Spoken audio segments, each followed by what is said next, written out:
사도행전 5장 1절부터 11절까지 우리 찾아서 전체를 함께 읽겠습니다.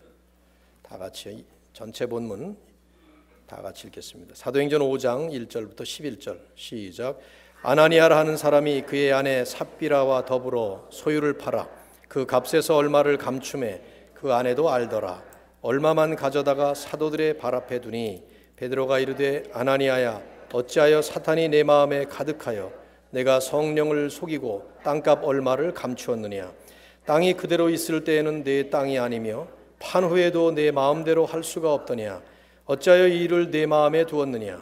사람에게 거짓말한 것이 아니요 하나님께로다.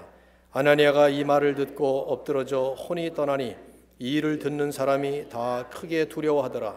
젊은 사람들이 일어나 시신을 싸서 메고 나가 장사하니라. 3시간쯤 지나 그의 아내가 그 일어난 일을 알지 못하고 들어오니 베드로가 이르되 그 땅 판값이 이것뿐이냐 내게 말하라 하니 이르되 예 이것뿐이라 하더라. 베드로가 이르되 너희가 어찌 함께 꾀하여 주의 영을 시험하려 하느냐. 보라 네 남편을 장사하고 오는 사람들의 발이 문 앞에 이르렀으니 또 너를 메어 내 가리라 하니 곧 그가 베드로의 발 앞에 엎드러져 혼이 떠나는지라. 젊은 사람들이 들어와 죽은 것을 보고 메어다가 그의 남편 곁에 장사하니 온 교회와 이 일을 듣는 사람들이 다 크게 두려워하니라. 아멘. 잠깐 기도하겠습니다. 하나님 아버지, 말씀 듣는 시간입니다. 주께서 성령의 감동으로 기록한 이 말씀을 펴면서 주님 앞에 겸손히 머리를 숙이고 마음을 열고 귀를 열어 이 말씀을 통해서 들려주시는 주의 음성 듣기를 원합니다. 전하는 자와 듣는 이들이 성령의 인도하심 따라 말씀의 진리를 잘 이해하고 또 그 말씀을 우리의 가슴 깊이 새겨서 이 시대에 우리에게 들려주시는 하나님의 음성으로 받아 주님이 원하시는 우리의 삶이 멋지게 이루어질 수 있도록 축복해 주시옵소서. 예수님의 이름으로 기도드립니다. 아멘. 예루살렘 교회에 어느 날 뜻밖의 사건이 발생했습니다. 생각지도 못한 사건이었고 엄청난 사건이었습니다. 남편의 이름은 아나니아, 부인의 이름은 삽비라. 교회의 교인이었던 이 한 부부가 자기들의 땅을 팔았습니다. 그리고는 일부를 감추어 두고 그 일부만을 남편이 교회에 가지고 와서 헌금으로 바쳤습니다. 헌금을 받은 사도 중에 대표격인 베드로가 그에게 질책을 합니다. 어째서 사단이 네 마음에 가득하여 내가 성령을 속이고 땅값을 감췄느냐. 근데 그 말을 듣자마자 그 말을 들은 아나니아는 그 자리에서 쓰러져 죽습니다. 현장 즉사한 것입니다. 이 일을 들은 모든 교인들이 당연히 아주 큰 두려움에 빠졌어요. 3시간쯤 후에 이 사실을 전혀 알지 못하는 아내가 들어왔어요. 베드로가 헌금을 내보이면서 또다시 질문합니다. 땅을 판 값이 이게 전부냐? 네, 그렇습니다. 대답을 하자 이번에도 베드로가 책망을 합니다. 너희가 어찌 함께 꾀하여 함께 공모하여 주의 성령을 시험하려 하느냐. 보라 내 남편을 장사하고 들어오는 저 사람들의 발이 문 앞에 이르렀으니 또 너를 메어가지고 내가리라. 그 말을 듣자마자 그 아내도 역시 그 자리에서 죽습니다. 사건을 목격한 모든 사람들 그리고 그 소문을 들은 예루살렘의 수많은 사람들이 큰 두려움에 떨게 되었습니다. 구원의 감격 속에서 한 마음과 한 뜻으로 날마다 모여서 함께 나누어주고 함께 베풀어주면서 하나님의 사랑으로 뜨겁게 사랑하던 교회 안에 일어난 너무나도 뜻밖의 비극적 사건이었어요. 만일에 요즘에 이런 일이 일어난다면 아마 신문에 대서특필 보도되었을 뉴스이고 또 방송에 연일 보도되었을 사건이었을 것입니다.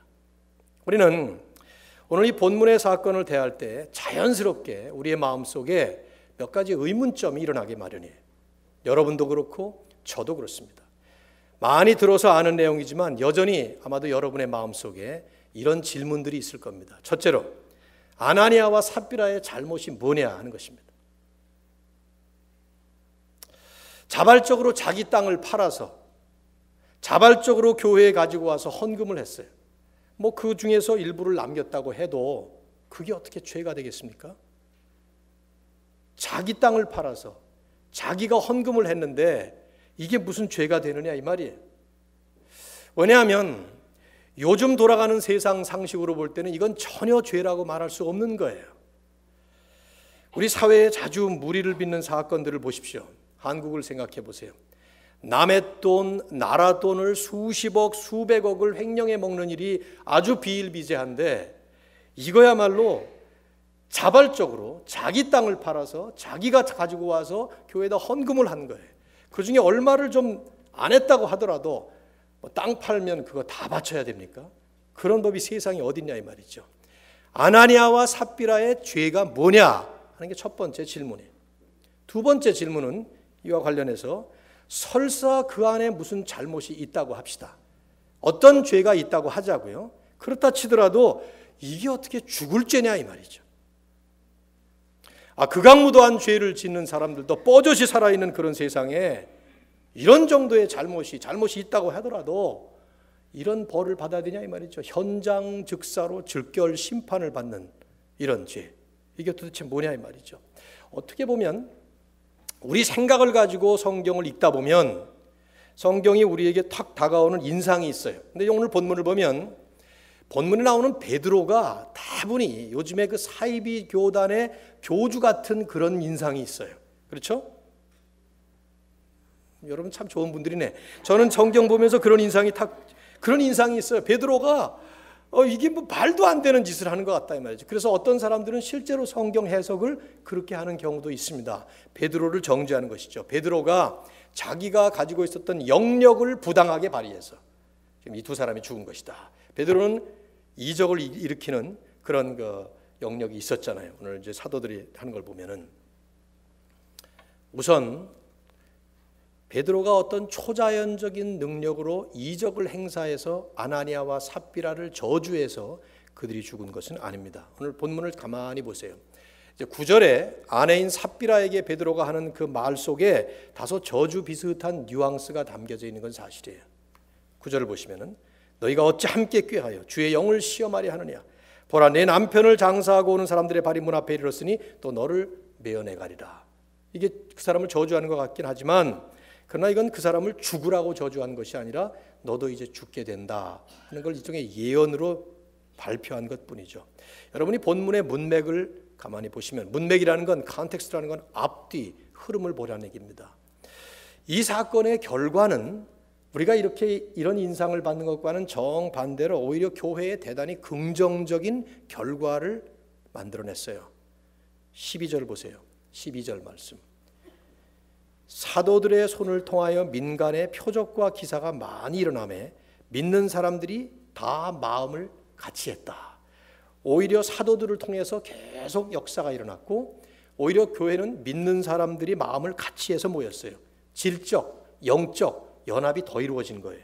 14절을 보시면은 믿고 주께로 나오는 자가 더 많으니 남녀의 큰 무리더라. 오히려 더 많은 사람들이 교회로 나오고 더 많은 사람들이 교회를 부흥시켰다 이 말이죠. 이 사건 후에 본문을 보면 예루살렘 교회가 잘못되어서 문을 닫았다든가 혹은 교회가 사이비 교단들처럼 사회에 어떤 무리를 일으키게 되는 것이 아니고 오히려 정반대로 교회는 더 부흥하고 더 크게 발전을 하게 되는 것입니다. 즉 성경이 우리에게 증거하고 있는 것은 아나니아와 삽비라의 죽음에는 분명히 합당한 이유가 있었다는 것입니다. 그리고 그들은 뭔가 큰 죄를 지었고 그 죄에 대해서 하나님은 적합한 심판의 징계를 했다는 것입니다. 이게 본문이 우리에게 말씀하고 있는 거예요. 우리는 성경이 초대교회의 수많은 에피소드들 가운데 하필이면 이 사건을 기록한 이유가 무엇인가 하는 것을 생각해 볼 필요가 있어요. 너무나도 당연하게 성경은 당시 초대교회에 일어났던 많은 에피소드들, 병 고치는 에피소드들 뭐 여러 가지, 그중에 병 고치는 에피소드가 하나 우리 나면서부터 발이 불구되었던, 우리 옛날에 안진뱅이라 그랬는데 그 말은 좀 비하하는 말이기 때문에 그 불구자였던 그 사람이 장애인을 치료한 그거 하나 나와 있고, 그 다음에 오늘 이 본문에 나오는 이 사건인데 성경이 그 많은 에피소드들 가운데 하필 이 사건을 셀렉트해서 여기다 기록하는 것은 다음 오는 세대, 성경을 읽는 모든 시대에 메시지를 전하고자 하는 목적 때문이죠. 그럼 그 메시지가 뭐냐 하는 것입니다. 아나니아 삽비라 사건이 남긴 메시지가 뭐냐 하는 것입니다. 우선 성경 해석을 잘 해야 되는데요.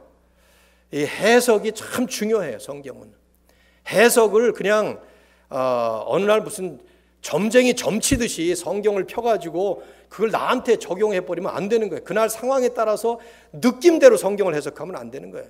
이 성경을 어떤 날 참 너무 살고 싶은 마음도 없고 그런데 성경을 탁 폈는데 유다가 목매달아 죽은지라 이런 거 탁 하고 큐티하면 잘못하다 자살합니다. 이건 아니겠지. 이렇게 보니까 네가 하고자 하는 일을 속히 행하라.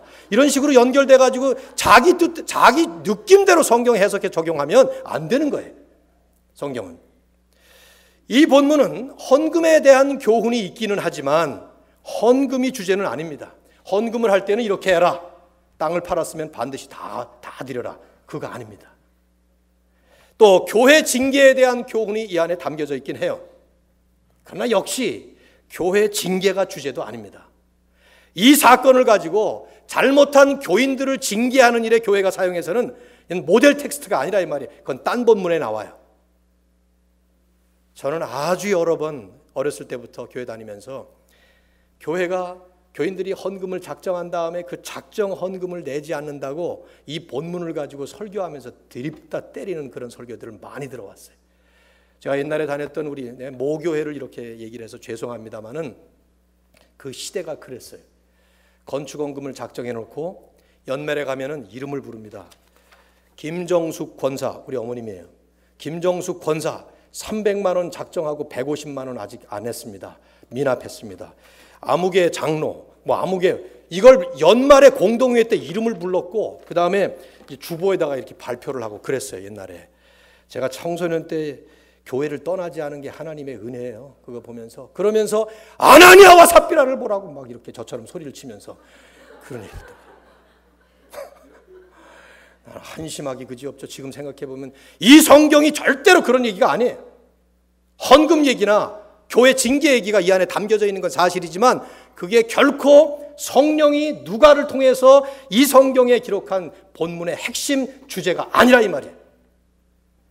여러분들 우리 교회도 헌금 작정해 놓고 못 내는 분들이 있을 거예요. 저는 누가 작정을 얼마 했는지 누가 못 내는지 누가 내는지 전혀 모릅니다.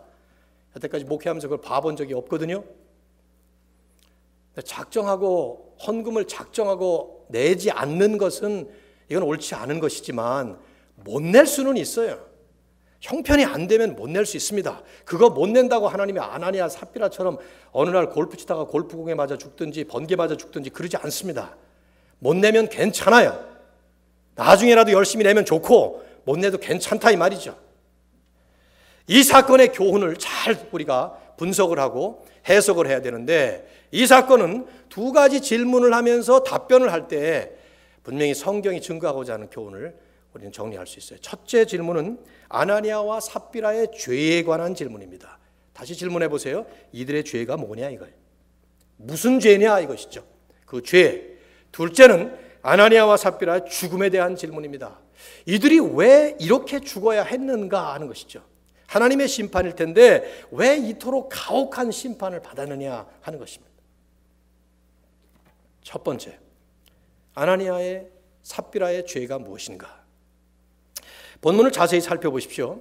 아나니아와 삽비라의 잘못은 땅을 팔아서 바친 헌금 자체가 아니었습니다. 왜냐하면 땅을 팔기 전이나 땅을 판 후나 여전히 그건 그분들의 돈이에요.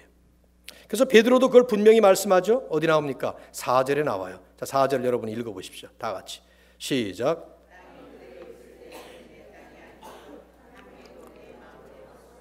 됐습니다. 무슨 말이에요? 땅이 땅으로 있을 때에도 내 땅이었고 판 다음에도 여전히 내 돈이다 이 말이죠. 그건 다 내 것이다 이 말이에요.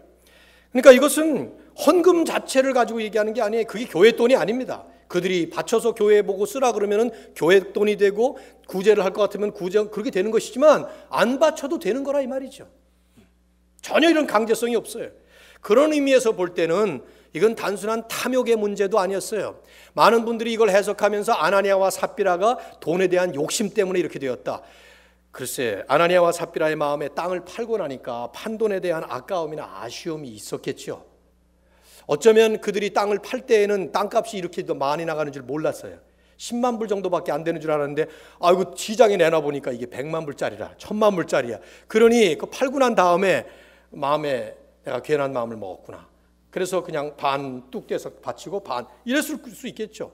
그렇다고 해서 남의 것을 욕심낸 것도 아니고 여전히 자기 것을 아까워했기 때문에 일반적인 차원에서 탐욕의 문제도 아니었다 이 말이죠. 핵심은 베드로의 말에 있습니다. 베드로의 말을 통해서 성령께서 하신 말씀이 있어요.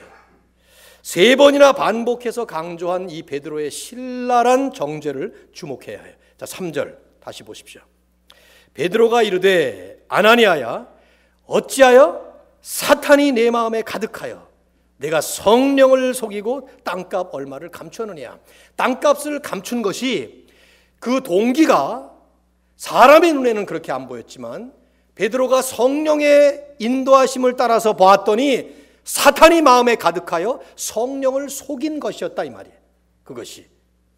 또 4절 땅이 그대로 있을 때는 내 땅이 아니며 판 후에도 내 마음대로 할 수 없더냐. 그 다음에 중요해요. 어찌하여 이 일을 내 마음에 두었느냐. 사람에게 거짓말을 한 것이 아니요 누구에게로다? 하나님께 거짓말한 것이다.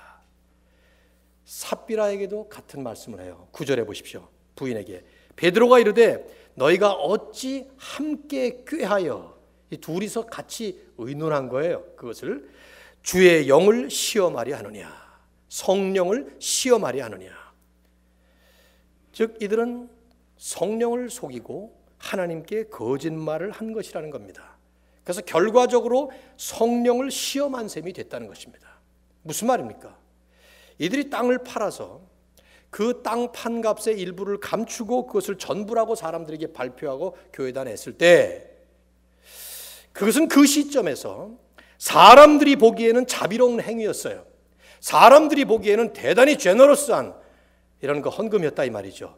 그러나 그것은 내용을 보시는, 그 내막을 아시고 중심을 읽으시는 하나님께는 오히려 하나님을 속이는 행위였고 결과적으로 하나님을 기만한 행위였다 이 말이죠. 그러므로 교회를 이끌어 가시는 분이 하나님이시고 교회를 다스리고 이끌어가는 성령을 속인 셈이 됐다 이 말이에요. 왜냐하면 그 교회는, 교인들은 성령이 이끌어가는 그 집단인데 교인들의 눈에 보기에는 what a generous act, 얼마나 이게 자비로운 행위냐 그렇게 봤는데 실제로 성령은 그렇게 받지 않았다 이 말이죠. 그러니 성령을 속인 것이라 이 말이에요. 결국 그들의 대상은 하나님이었어요. 그들이 하나님을 속인 것이었습니다. 그래서 교회를 이끌어 가시는 그 하나님의 성령을 시험한 셈으로 만일에 그냥 지나갔으면 성령도 속은 것처럼, 성령이 이끌어 가시는 교회가 몽땅 다 속은 것처럼 그렇게 된다 이것이죠. 모든 것을 알고 모든 것을 보시고 모든 것을 지켜보시는 전지전능하신 하나님 앞에서 이 사람들은 그 하나님을 속이고 하나님께 거짓말을 한 셈이고 결국 성령을 시험한 셈으로. 바울은 나중에 갈라디아 6장 7절에서 이런 말을 해요. 스스로 속이지 말라. 우리 스스로를 속이지 말라는 거예요. 그러면서 하나님은 업신여김을 받지 아니하시나니, 거기 업신여김을 받지 아니한다는 말을 영어로 mock, M-O-C-K, 조롱받지 않는다 이런 표현을 썼어요. 스스로 속이고 자기도 속이고 하나님도 속이면서 하나님을 그렇게 우습게 하나님을 조롱하는 결과를 하지 마라. 사람이 무엇으로 심든지 그대로 거두리라 하는 말씀을 했어요. 그것이 그들의 죄목이었습니다. 중심을 보시는, 모든 것을 알고 계시는 하나님 앞에서 사실 태연자약하게 거짓말하고 감쪽같이 사람들에게는 이 아주 제너러스한 그런 액트처럼 그렇게 했지만 그러한 그 사람의 눈에 아름답게 보였던 행위가 오히려 하나님께는 정반대로 위선적인 그런 행위로 보였던 것이죠. 성경은 이러한 죄에 대한 명칭을 하나 가지고 있어요. 그게 뭡니까? 외식이라는 명칭입니다. 영어로 hypocrisy. 요즘 현대말로 하면은 위선이라는 말이에요. 외식. 사람들 눈에 보이는 것과 하나님께 보이는 게 다른 것이죠. 마태복음 6장에 보면 사람 앞에 보이려고 외식하지 마라 이런 말씀을 하면서 기도할 때 어떻게 하라고 나오죠. 구제할 때 어떻게 하라고 나오죠? 금식할 때 어떻게 하라고 나오죠? 공통점이 뭐예요? 이 세 가지 행위가 기도, 금식, 구제가 다 유대인의 3대 경건 생활의 religious act예요. 그것이. 유대인들이 경건하다 그러면 당연히 기도하는 거예요. 경건하다 그러면 당연히 구제하고, 경건하다 그러면 당연히 금식하는 겁니다. 근데 그 모든 경건한 행위 속에 담겨져 있는 것은 사람에게 보이려는 것이지 은밀한 중에 보이시는 하나님께 보이는 것이 아니라 이 말이에요. 그래서 마태복음 6장을 여러분이 쭉 읽어보시면 1절부터 18절까지 그 얘기가 쫙 나와요. 기도할 때 사람들에게 보이려고 회당 앞에서, 거리에서 그렇게 유대인들은 이렇게 하고 기도하거든요. 큰 소리로 기가 막힌 청산유수 같은 화려한 미사역으로 절절절절 하지만, 그러나 은밀한 중에 보시는 하나님께는 외식하는 행위예요. 그래서 골방에 들어가서, 뭐 골방이라고 써있는 방으로 들어가라는 게 아니에요. 어디인지 모르는 곳에 들어가서 아무도 모르는 하나님 앞에 은밀하게 기도하라, 그런 얘기를 그래서 하는 거예요. 공중기도 하지 말라는 뜻이 아닙니다. 외식의 위험이 있기 때문에 그렇게 하는 거죠. 구제하는 사람들 어떻게 하는 거예요? 땅그랑 동전을 그렇게 하지 말고 오른손이 하는 것을 왼손이 모르게. 어떻게 오른손이 왼손, 그 뭐예요? 그게 비유법이죠. 그것이 은밀한 중에 보시는. 금식 어떻게 하라? 얼굴을 뭐 초췌하게 하고 3일을 금식한 이렇게 그래가지고 이러지 말고 머리에 기름 바르고 오히려 이발 잘하고 와서 금식 안 한 것처럼 보이게. 그러나 하나님이 보실 때에는 경건한 행위를 한 것을 하나님께 보여요. 은밀한 중에 보이는 하나님께 하라. 이들을 그렇기 때문에 현장에서 처단했어야만 하느냐 하는 건 나중 문제예요. 이 죄를 엄격하게 취급하고 있다는 사실이 중요한 것이죠. 왜 그랬는지 우리가 동기를 알기는 어렵습니다. 여기 나와 있지 않아요. 감춘 것이 돈이었던 걸로 봐서 아마 돈이 아까웠던 것은 사실이에요. 제가 생각해도 이해가 돼요. 그것이. 저는 목회하면서 이런 경우를 여러 번 경험했어요. 어떤 분이 제가 교회를 개척하는데 저희 교회에다가 평창에 있는 땅을 기증하겠다고 몇만 평을 그러셨어요. 그러냐고.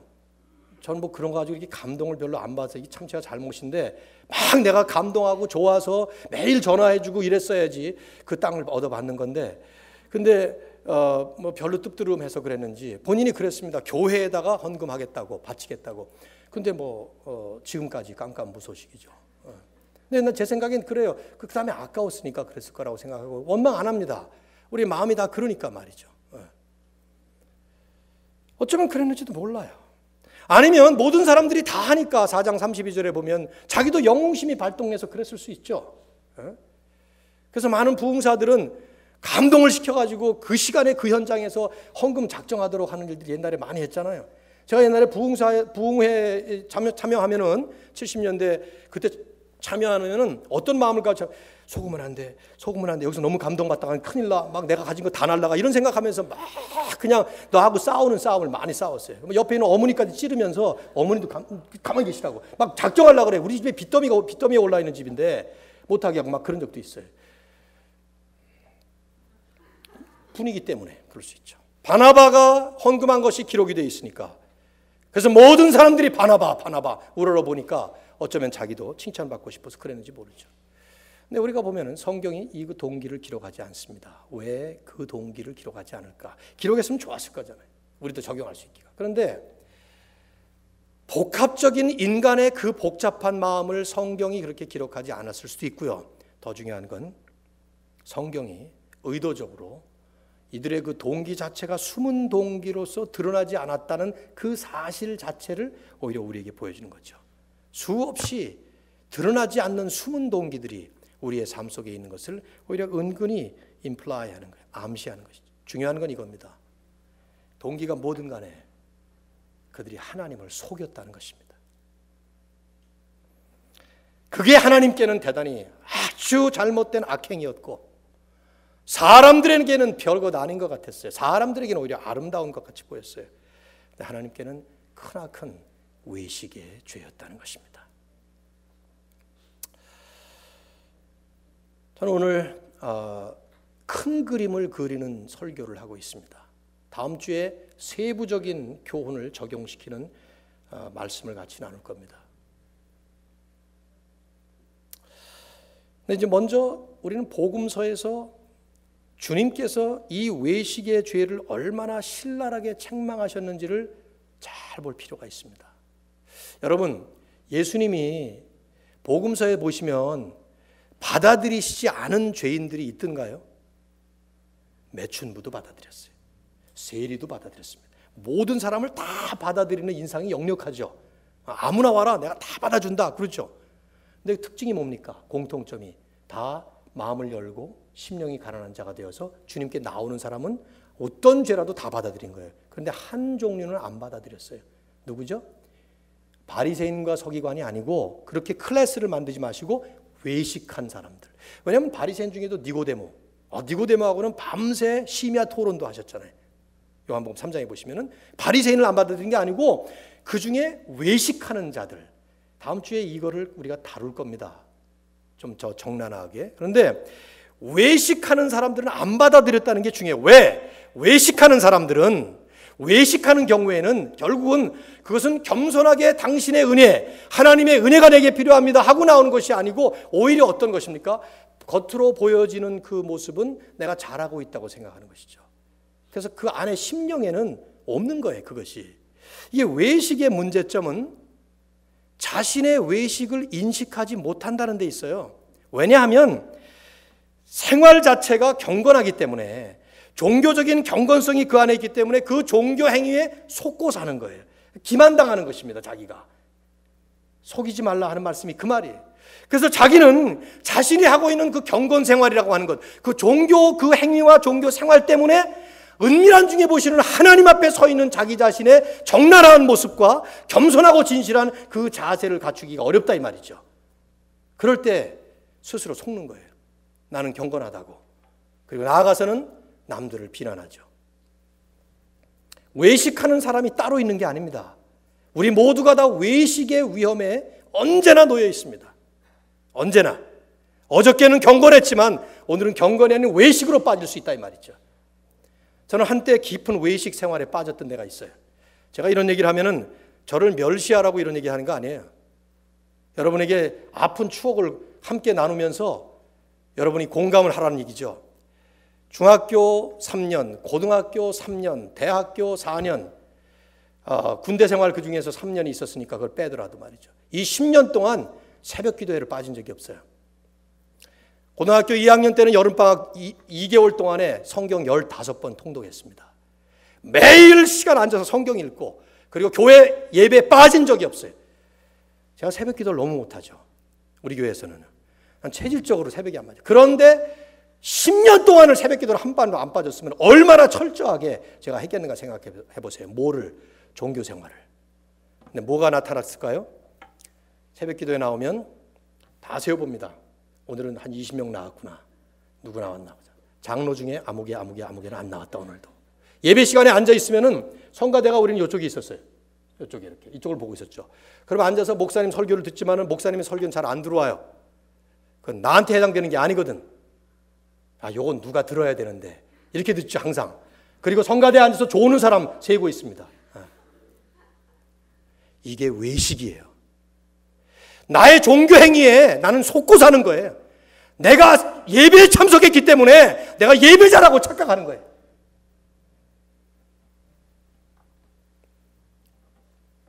이게 무서운 외식이에요. 저는 목회를 하면서 겉으로 보여지는 모습에 감동할 것도 없고 또 뭐 실망할 것도 없고 그래요. 교회 몇 번 못 빠졌다고 해도 그래서 그 사람이 뭐 망가진 것도 아니고 한 번도 1년 12달 뭐 다 그런다고 해서 대단한 것도 아니고 그냥 하나님 앞에서 각자 은밀한 중에 보시는 하나님 앞에 책임을 져야 된다 그렇게 생각하고 삽니다. 사람이다 보니까 자꾸 나도 평가를 하려고 그러고 판단을 하려고 그러지만 그건 모르는 것이죠. 우리 모두가 다 아나니아와 삽비라의 이 죄에 빠질 가능성이 누구에게나 있습니다. 특별히 교회에 열심하시는 분들, 앞에 나와서 사람들에게 보이는 사람들, 저부터 시작해서 우리 찬양팀 딱 여기서 끝나고 나서 여기서 졸면 내 눈에 금방 띄어. 당장 불러다가 옛날 같으면은 너 그만둬 그러고 싶은 마음이에요. 오늘 아무도 안 졸았으니까 지금 이런 얘기를 하는 거예요. 왜냐하면 남에게 보이는 행위는 그럴듯하지만 정작 앉아서 자기가 은혜를 받아야 될 때는 놓치는 것입니다. 가능하면 예배 시간에 뒤에 앉지 마세요.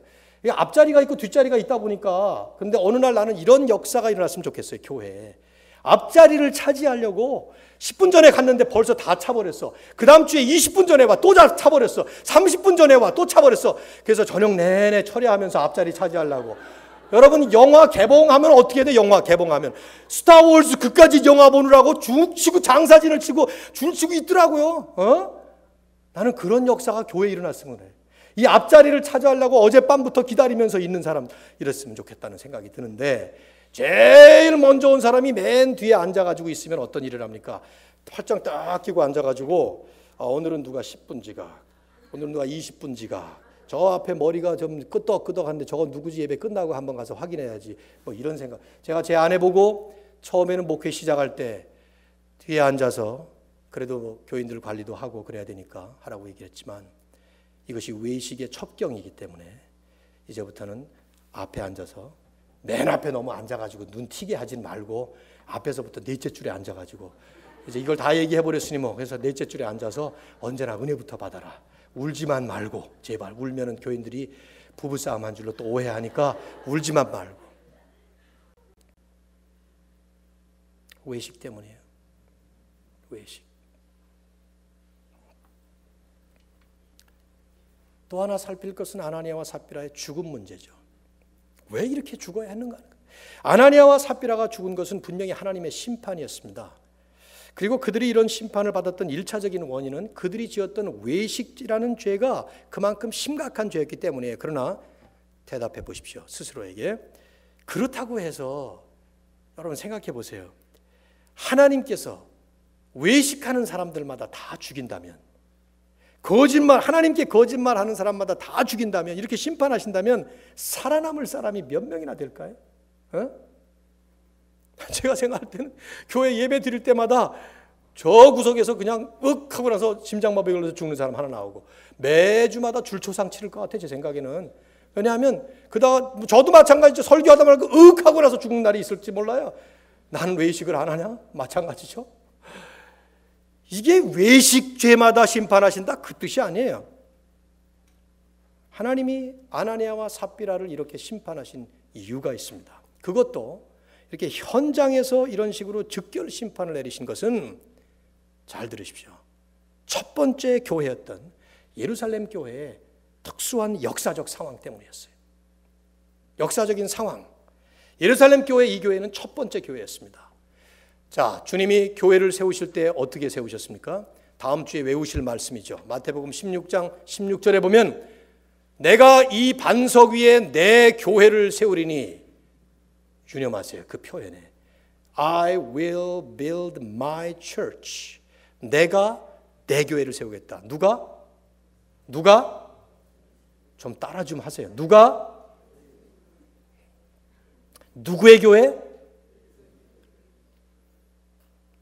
내가 내 교회를 세우겠다. 이게 누구의 교회? 주님의 교회. 사람들의 모임이 아니라 이 말이에요. 주님이 주인이시고 주님께서 다스리시고 주님이 인도하시는 것이 교회란 말. 교회는 건물이 아니에요. 4723 스프루스 스트리트에 있는 것이 교회가 아닙니다. 이 건물, 우리는 여기 지금 모여 계시는 이분들이 전부 다 딴 데 가서 예배드리면 거기가 교회예요. 하나님의 사람들의 그룹이 교회예요. congregation이 교회예요. 여기는 그냥 예배당 글자 그대로 예배드리는 장소일 뿐이에요. 근데 하나님께서, 주님께서 내 교회를 세우겠다 그러시면서 주님이 하시는 말씀이 음부의 권세가 이기지 못하리라. 이게 무슨 말입니까? 감히 세상의 어떤 권세, 사탄의 권세, 그 누구도 주님의 교회를 넘보지 못할 것이다. 왜요? 주님이 주인이시고 주님이 다스리시니까. 땅에서 매면 하늘에서도 매고 땅에서 풀면 하늘에서도 풀리는. 그렇기 때문에 주님은 이 교회를 처음 시작을 하시면서 이런 교회로 세우시는 거예요. 어떤 교회? 무공의 교회로. 공회가 하나도 없어요. 완벽한 교회예요. 에베소 5장 26절과 27절에 보면 남편과 아내의 얘기를 하시면서 교회 얘기를 하십니다. 거기서 무슨 말씀하신가 하면 그리스도께서 교회를 사랑하시고 교회를 위하여 자기 자신을 주심같이 하라. 이는 곧 물로 씻어 말씀으로 깨끗하게 하사 거룩하게 하시고 자기 앞에 영광스러운 교회로 세우사. 그 교회가 어떤 교회냐? 티나 주름 잡힌 것이나 이런 것들이 없이 거룩하고 흠이 없게 하려 하심이라. 교회를 거룩하고 영광스럽고 티나 주름 잡힌 것이 하나도 없는 완벽한 그런 교회로 세우시기 위해서 주님은 자신을 십자가에서 내어주시면서 값을 치르시고 사신 것이 교회라 이 말이에요. 그것이 하나님의 백성들이라 이 말이에요. 여러분들과 저와 같은 사람들의 모임이라 이거예요. 그렇기 때문에 지상교회는 바로 이러한 영광스러운 하나님을 보여주고 이 하나님의 나라인 천국의 모형으로서 이 자리에 있는 거예요. 그러니 완벽한 천국이죠. 천국에는 죄가 없죠. 그렇기 때문에 첫 번째 원형 교회였던 예루살렘 교회 역시 이런 죄가 용납될 수가 없었고 티나 흠 잡힌 것이 없는 그런 완벽한 퍼펙트한 모습을 갖추는 것이 주님의 의도였다 이 말이에요. 그런데 어느 날 일이 생긴 것입니다. 이 완벽한 교회, 성령 충만했던 교회에 흠 잡을 데가 없는 그러한 교회에 아나니아와 삽비라를 통해서 흠집이 생긴 것이죠. 더 정확하게 얘기한다면 아나니아와 삽비라의 거짓된 외식죄를 통해서 결국 그거를 사용했던 사탄의 농간에 그만 넘어가 버리고 만 거예요. 그 두 부부가.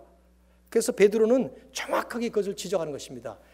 네가 하는 것이 아니라 사탄이. 그러나 네가 책임 있다 이 말이죠. 사단에 가득하여 어찌하여 내가 부부와 함께 꾀하여 주의 성령을 이렇게 거스리고 시험하려 하느냐. 결국 이 부부의 죽음이 남긴 교훈은 이것입니다. 하나님의 교회가 얼마나 거룩한 본질과 사명을 소유하고 있는가. 다시 표현한다면 하나님께서 교회라고 하는 하나님의 백성들을 얼마나 거룩하고 존귀하게 취급하고 있는가. 그러므로 오는 모든 세대의 교회들은 이 사실을 얼마나 철저하게 인식해야 하는가 하는 걸 보여주는 것이죠. 이거를 그대로 보여줬던 구약의 사건이 한 번 있었어요.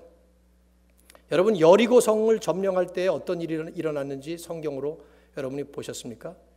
여호수아 6장에 보시면은 여리고 성을 점령할 때 이스라엘 백성들은 완벽한 공동체의 모습을 이루었죠. 하루에 한 바퀴씩 7번째 날은 7바퀴를 돌라 그랬어요. 근데 그걸 어떤 방식으로 하라 그랬는가 하면 누가 나 혼자 가서 도는 게 아니에요. 맨 앞에 무장한 군사들이 앞장서고 그 다음에 7명의 제사장들이 뒤를 따라요. 나팔을 양 뿌리로 만든 양각 나팔을 하나씩 들고 7명의 제사장이 앞장섭니다. 그 다음에 그 뒤에 언약궤, 법궤라고 하는 이 법궤는 하나님이 그 가운데 계시다 하는 것을 상징적으로 보여주는 물체였습니다. 그 법궤, 아크라는 것이죠. 그게 뒤를 따릅니다. 그리고 그 뒤에 백성들이 따라가는 거예요. 근데 이 사람들이 하루에 한 바퀴씩 돌 때 일체 소리를 내면 안 됐어요. 아무 소리도 내지 말라 그랬습니다. 하루 한 바퀴씩 6일을 쭉 돌고 7째 날에는 7바퀴를 돌 때 마지막으로 돌 때 다 같이 함께 함성을 지르도록 했어요. 그때 여리고성이 무너진 것이죠. 완벽한 공동체를 이루은 거예요. 그런데 거기에 흠집을 냈어요. 누가? 아간이라는 사람이. 성경이 아자 돌림으로 가진 사람들이 좋은 사람들이 별로 많지 않아요. 아담, 아합 왕, 아간, 아나니아, 하여튼 아자들이 다들 악하고 쓰러진 사람들인데 전부 다 그 아간이 하나님께서 여리고성의 전리품은 너네들이 가지면 안 된다. 그건 전부 나한테 바쳐라 그랬어요. 왜냐하면 첫 번째 싸움이었기 때문에. 그런데 아간은 외투 한 벌, 은 200세겔, 금덩이 하나를 자기가 감추었습니다. 비슷해요 아나니아와 삽비라와. 그때 하나님은 아간을 색출해 내셔가지고 모든 사람들이 보는 앞에서 점점 12지파를 좁혀가서 한 사람을 끄집어내시죠. 얼마나 그 사람 심장마비 걸렸을 것 같아요. 뽑아가지고 모든 백성들이 돌로 쳐 죽이도록 했어요. 왜 그랬을까? 왜 그런 엄청난 그런 심판하셨을까? 똑같아요. 하나님의 나라인 이스라엘이 건국 처음 시작되는 바로 그때 하나님은 완벽한 공동체를 이들이 이루도록 오는 모든 세대를 향해서 하나님의 나라가 무엇인가를 보여주기 위해서 바로 그러한 엄청난 하나님의 심판을 내리셨던 것이죠. 결국 이들의 죽음은 이런 범죄 때마다 하나님께서 즉결 심판하신다는 뜻이 아니고 경종의 모델로 우리에게 주시는 교훈 때문입니다. 하나님이 하나님의 교회를 얼마나 존귀하게 취급하고 계시는가. 그러므로 우리는 이 사실을 얼마나 우리 마음속에 심각하게 인식해야 하는가. 그래서 오늘 본문을 보시면요, 사실 이 본문의 핵심은 5절과 11절이에요. 아나니아가 죽은 다음에도 이렇게, 그 다음에 삽비라가 죽은 다음에도 똑같이 두 번의 죽음 뒤에 반복해서 그 여파와 결과를 보여주고 있습니다. 5절 보세요. 이 일을 듣는 사람이 다 크게 두려워하더라. 11절, 온 교회와 이 일을 듣는 사람들이 다 크게 두려워하더라. 11절에서 누가가 교회라는 용어를 처음으로 사용하는 것이 이게 주목할 만한 부분이에요. 이 본문에서 처음으로 교회를 사용하고 있다는 얘기죠. 오늘 제가 큰 그림만을 그리는 설교로 이제 말씀을 맺습니다. 그러면서 여기 사탄의 존재, 사탄의 마귀의 활동에 대해서 이제 다음 주에 나누겠습니다만은, 우리 이 성경의 이 사건은, 이 에피소드는 우리에게 암시를 해주고 있죠. 눈에 보이지 않는 사탄이 아나니아와 삽비라를 사용해서 이 교회를 지금 죄를 침투시켜서 궁극적으로 거룩하고 완벽한 교회에 흠집을 내려 했던 이 사건을 성경은 우리에게 보여주면서 사도들과 성도들이 온 교회가 영적으로 깨어 있었다는 사실. 그래서 이 일이 일어난 다음에 예루살렘 교회 요새 같았으면 이거 아마 교회 풍지박산 났을 거예요. 아마 이런 일이 있었을 것 같으면. 제 앞에서 누가 그렇게 죽어 넘어갔다 그러면 저는 완전히 사이비교회 교주로 몰리고 이런 일이 일어났을 거예요. 그런 일이 일어나지도 않지만, 근데 온 교회와 사도들이 민감하게 반응을 하면서 이것이 무엇이다, 이 사건의 본질을 알고 있었다는 것이 참 중요한 부분이에요. 그래요. 하나님은 오늘날도 교회를 이런 기준으로 보고 계십니다. 문제는 오늘날의 교회가 지금 이 세상의 사회적인 무리를 빚고 세상에서 욕을 얻어먹고 손가락질을 당하고 비난의 화살을 맞고 하는 이런 이 상황 속에 있는 오늘날의 우리를 포함한 모든 교회의 입장에서 볼 때 이건 너무나도 성경적으로 어긋나는 일이죠. 우리를 각성시키는 얘기예요. 지금 이것이. 교회가 뭐냐? 하나님이 교회를 어떻게 보시느냐? 지금 우리의 모임이라는 게 과연 뭐냐? 하는 걸 보여주는 얘기예요. 지금 이것은. 대단히 심각한 책임의식이 우리에게 필요합니다. 너나 할 것 없이. 특별히 교회를 이끌어가는 리더들의 책임이 막중합니다. 저는 목회하고 싶지 않다니까요. 너무 이 책임감이 무거워요. 교회에서 교회 같지 않은 모습을 볼 때마다 도저히 감당할 능력이 없고 여력이 없고 의욕이 없다 이 말이죠. 너무 힘들어요. 그것이. 이 책임의식이 너무나 무겁다 이 말이에요. 반지의 제왕이라는 그 영화를 대단히 즐겨서 봤고 한번 또 보고 싶은데, 거기 보면 프로도라고 하는 이 호빗 쪽에 얘가 이 아무 힘도 없는 이 어린 소년이 반지라고 무거운 짐을 지고 가면서 모로도로라는 그 영화 안 보신 분에게는 이게 아무런 감동도 없을 텐데 청년들은 알 거예요. 무슨 말인지. 얼마나 무거워가지고 이거 놓고 싶어서 막. 그게 오늘 우리 시대를 향해서 J.R.R. 톨킨이 판타시 문학을 통해서 교회에 남겨준 그 예화를 통해서 보여주는 메시지예요. 여러분 압니까? 그 영화는 그런 뜻이에요. 그 문학은 그 뜻이라 이 말이죠. 톨킨이 성경적인 메시지를 우리에게 주는데 그 반지의 제왕의 핵심은 소명에 있어요. 왜 이 반지가 나에게 왔는가 묻지 말고 주신 대로 내 최선을 다해라 하는 그 გან달프 그 할아버지가 하는 말이 성경의 메시지라니까요. 그게. 근데 너무 무거운 거예요. 그게. 오늘 우리 시대의 교회라는 것이 교회를 섬기고 있는 저나 여러분이나 이 시대적인 사명이 너무 무거운 거예요. 왜? 사단이 이끌어가는 이 세상이라는 세상의 세력이 우리 힘으로는 도저히 감당할 수 없기 때문입니다. 그런데 하나님은 이 사명을 우리에게 안겨주셨습니다. 그리고는 이끌어가고 계시는 거예요. 교회를 향해서 성경 우리에게 말씀하는 거죠. 이 막중한 책임의식을 가져라. 특별히 리더들이, 그리고 모든 교회 성도들이 지체로서. 나는 최근에 그런 생각을 해봤습니다. 현대 교회가 이 망조로 가고 있는, 망하는 길로 내려가고 있는 대표적인 의식은 교회를 지멋대로 선택하고 제멋대로 옮기는 것에 있어요. 이게 백화점 물건 고르듯이 마음 놓고 그렇게 가는 거예요. 시간이 많이 가서 나눌 틈이 없네요. 저는 대학교 2학년 때 교회에서 우리 12명의 우리 형제 자매들이 책벌을 받았습니다. 교회의 권위에 도전해서. 근데 12명이 한 명도 그 교회를 나가지 않았고 오히려 다 순종하면서 교회에 순종해야 되는 것이, 이것이 성경적인 가르침이라고 생각해서. 눈 크게 뜨고 저를 보는 사람들이 있는데 무슨 죄짓 잘못한 거 아니에요. 우리 교회가 그 수련회를 못 간 교회였어요. 그래서 수련회 가겠다 그래서 우리 12명이 모여가지고 저기 그 경포대에 가서 월요일서부터 토요일까지 여름 수련회 잘하고 돌아왔는데 목사님과 당회가 책벌을 했어요. 우리는 수련회를 인정하지 않는 교회였기 때문에. 뭐 누가 잘못인지는 나중에 이제 봐야 되겠지만, 그러나 그때 우리는 그랬습니다. 교회는 내 마음대로 그렇게 하는 거 아니다. 하나님의 교회에 무리를 빚은, 저 잘났다고, 교회 봉사 열심히 한다고 교만에 떨던 이 젊은 21살의 청년 남녀들 몽땅 다 책벌을 받은 것은 교회가 잘한 것입니다. 그 바람에 깨우침을 얻었고요. 오늘날 교회는 제멋대로입니다. 제멋대로예요. 내가 무슨 말을 하는지, 무엇이 지금 돌아가고 있는지, 내가 하는 행동이 지금 어떤 영향을 주고 있는지 아랑곳하지 않은 인상이 역력해요.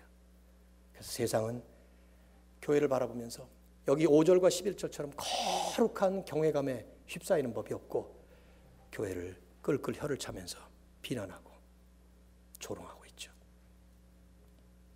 심각한 책임의식을 우리는 가져야 합니다. 일어나라, 빛을 발하라. 이는 내 빛이 이르렀고 여호와의 영광이 내 위에 임하였음이니라. 보라, 어두움이 땅을 덮을 것이며 캄캄함이 만민을 가리우려니와 오직 여호와께서 내 위에 임하실 것이며 그 영광이 내 위에 나타나리니 열방은 내 빛으로, 열왕은 내 비치는 광명으로 나오리라. 이사야 60장 1절은 주님께서 이 땅에 오실 때 일어날 일을 말씀하면서 그 주님을 따르는 모든 교회, 모든 성도들에게 발광체이신 주님을 반사체로 비추는 막중한 책임의식을 그렇게 선포했습니다. 오늘 이 시간에도 하나님은 저와 여러분에게 말씀하십니다. 일어나라 교회여, 일어나라 성도들이여, 일어나라 청년들이여, 일어나라 권사들이여, 일어나라 장로들이여, 일어나라 목사들이여, 일어나라 임마누엘 교회여. 세상의 조롱과 비난을 받지 말고 거룩한 경외감을 불러일으키는 온전한 하나님의 모습을 갖추고 나아가라고. 기도하겠습니다. 하나님, 아나니아와 삽비라 사건을 통해서 우리에게 울리는 경종의 음성을 저희들이 성령의 말씀으로 가슴에 새기면서 이 시간 우리가 맡은 이 책임, 우리가 갖고 있는 이 사명이 과연 무엇인지를 깊이 가슴에 새겨봅니다.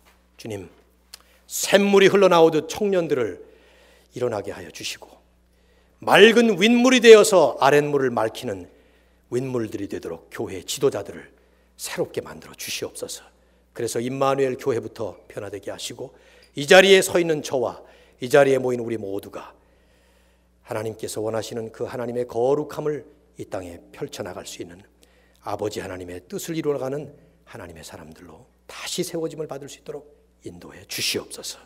우리 주 예수 그리스도의 이름으로 간절히 기도합나이다.